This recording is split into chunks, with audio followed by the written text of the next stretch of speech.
வெற்றியின் ரகசியம். இனியன் ஒரு துடிப்பான சிறுவன். ஒரு நாள் அவன் தன் ஆசிரியர் அருளிடம் சென்று, ஐயா, நான் வாழ்க்கையில் வெற்றி பெற என்ன செய்ய வேண்டும் என்று ஆவலோடு கேட்டான். ஆசிரியர் அருள் புன்னகைத்தார். அவர் தனது பையிலிருந்த ஒரு சிறிய உலர்ந்த விதையை எடுத்து இனியனிடம் கொடுத்தார். அந்த விதை மிகவும் சிறியதாக இருந்தது. இனியன், இந்த விதையை ஒரு தொட்டியில் நட்டு வளர்த்து வா.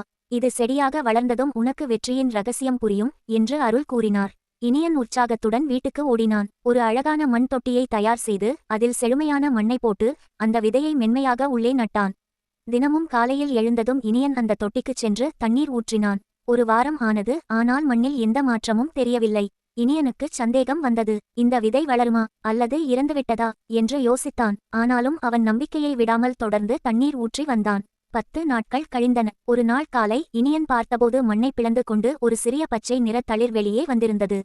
அதைக் கண்டு அவன் மகிழ்ச்சியில் துள்ளி குதித்தான். மெல்ல மெல்ல அந்த தளிர் பெரியதாக வளர்ந்து அழகான பச்சை இலைகளுடன் ஒரு செடியாக மாறியது.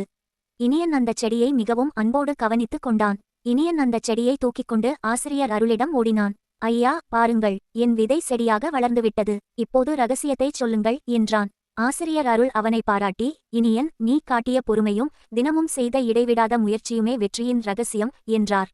இனியன் அந்த பாடத்தை மகிழ்ச்சியுடன் புரிந்து கொண்டான்.